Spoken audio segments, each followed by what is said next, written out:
Hello, everybody. This is Karen Jane Casey with the new podcast, Moments with Carin. Well, I call it new. It's been on since August. This is my 14th episode.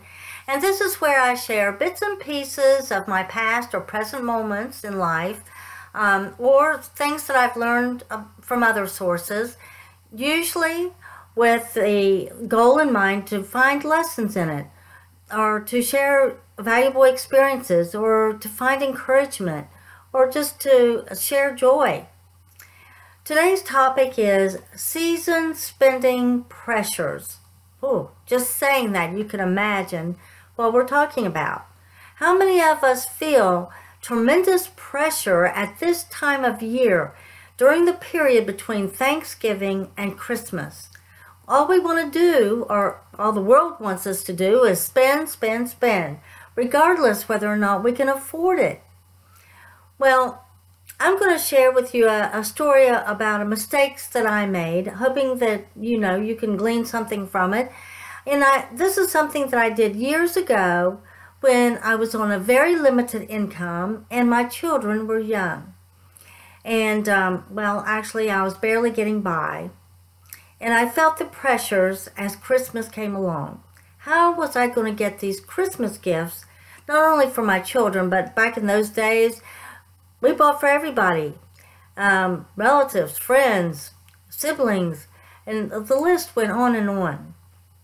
I didn't have the money to spend, so what in the world would I do?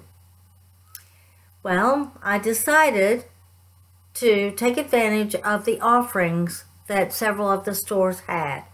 They would offer to give you a credit card and 10 or 20% off of what you purchased that day. And then, of course, with it being a credit card, you wouldn't really have to pay now. You could pay later. And so you could go ahead and get all the gifts that you wanted. You had plenty of time to pay them off. I didn't know at the time how really high the interest rate is at stores, and I didn't know the value of paying more than a minimal payment. We still have those types of deals today, but today they have to tell you how little you're helping your balance. Anyway, it caused me to have a terrible mess in my finances for a long time. And, I thought I was doing the smart thing, and yes, I was able to give everyone the gifts that they needed or wanted. That's another thing that we'll be covering. It wasn't so much of a hardship over monthly, but then over time, looking at how little I had actually paid down, that was terrible.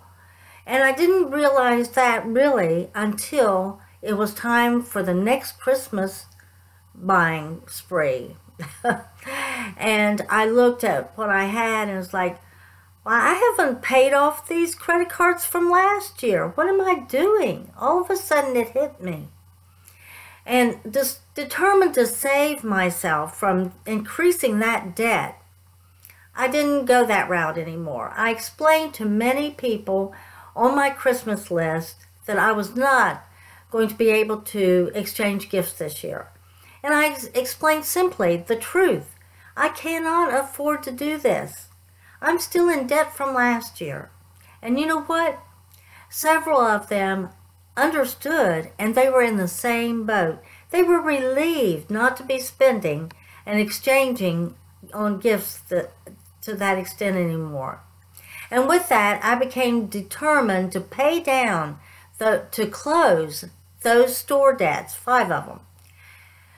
So finally, my budget was becoming more and more manageable. What I did is I looked at those credit cards and the balances and the interest rates, and I determined a plan. I paid down the ones that were of the lowest balance, and also the ones with the highest interest rate. Those were the ones I concentrated on until they were paid off, and then I used that extra money to pay down in the same manner the other ones until they were gone. And my children, they received these gifts, but they were smaller gifts. But you know what? They got over it. They were fine. Besides, it wasn't like they needed what they received. When I was young, at Christmas time, we really, really looked forward to our gifts because that's when we would get that much needed coat or the shoes that we had to have. That's when we would get our necessities in life. We waited until Christmas or our birthday to get those much needed things. That's not how Christmas is nowadays. For the most part, it is getting things that you want. And people are getting what they need throughout the year. What kind of gifts are we known for giving at Christmas anyway? Do we give beautiful pictures, knickknacks, games, Christmas decorations? These are all things that we may want in life, but we certainly don't need them. We can do without much of it and avoid the clutter in our homes. You know, oftentimes a lot of people will get this from so-and-so and that from another person. And then it has sentimental value and you feel like you can't get rid of it. You're stuck with it. And you may not have even liked it so much when you got it. Well, you know, multiply that over time and you have a lot of stuff that is sentimental and you're still holding on to it. And it takes control to plot and plan the amount of money that we're going to spend and stick with it, to limit our expenses. But we can do that. We can make a budget, even just a budget for Christmas. We can make that budget and stick to it for the Christmas season. And we can explain to others so that they know that they have proper expectations. Otherwise, we can walk into a mall, into a store at any time during the Christmas season, see all those beautiful lights, the awesome decorations, and get carried away into the season of spending, a spending spree.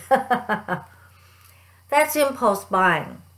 Even though you might be planning to buy some gifts, you go in there without a plan, and you get caught up in the moment. That's impulse buying.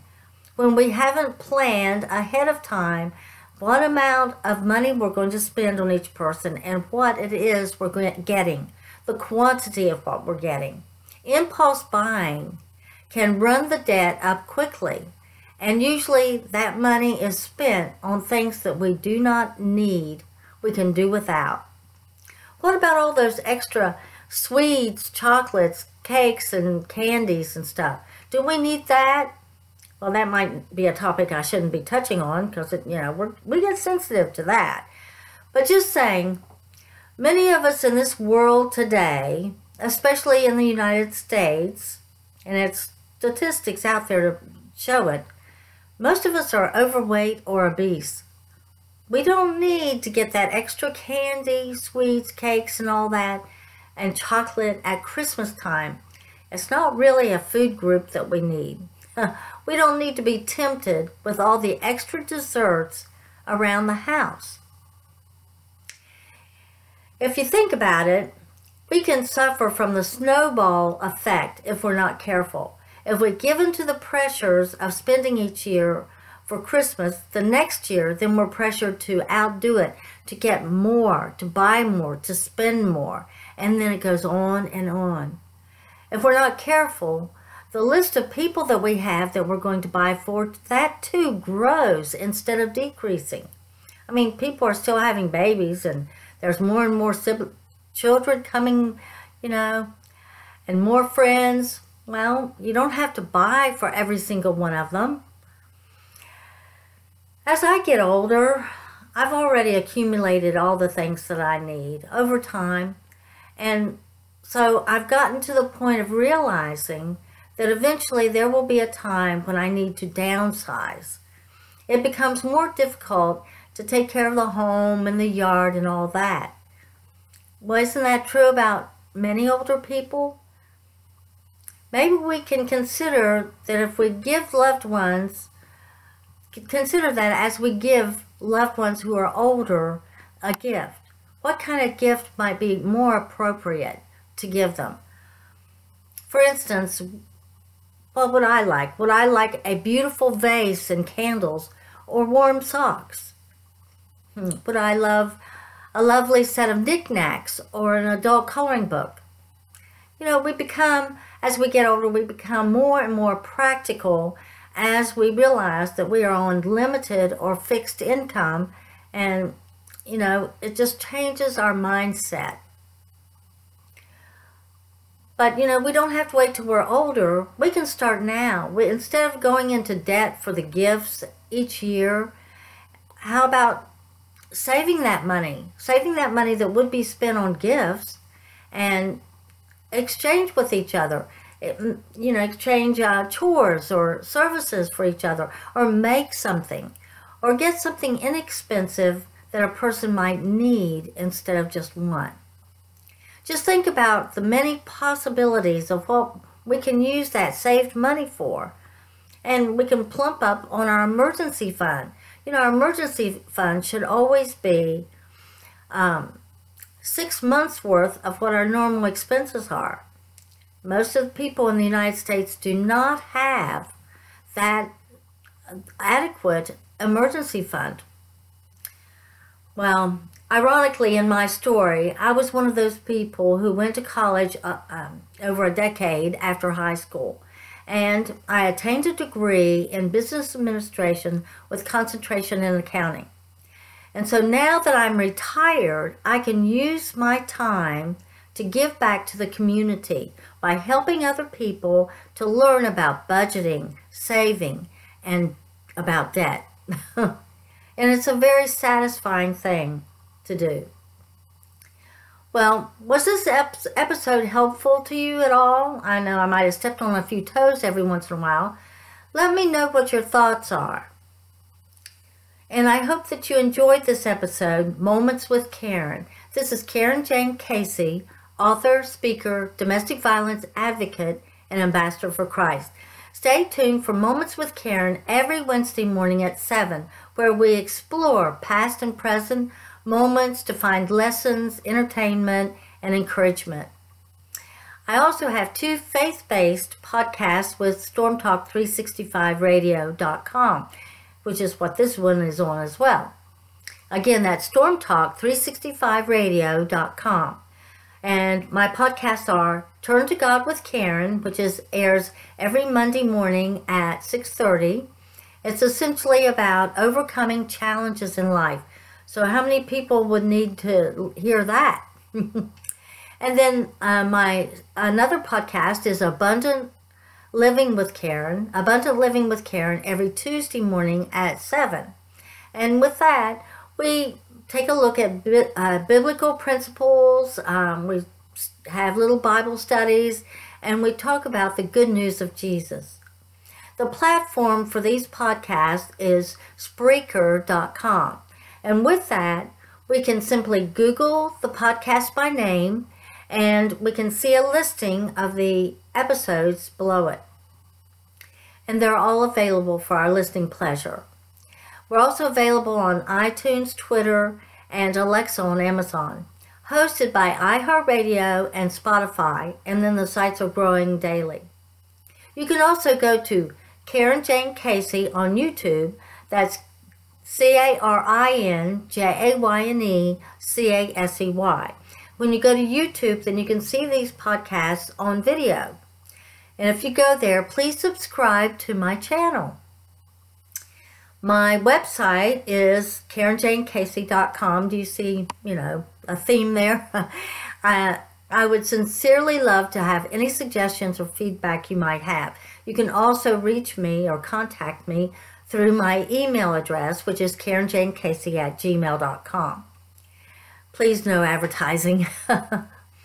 It's on my website that you will find more about my books. I've written 3 books.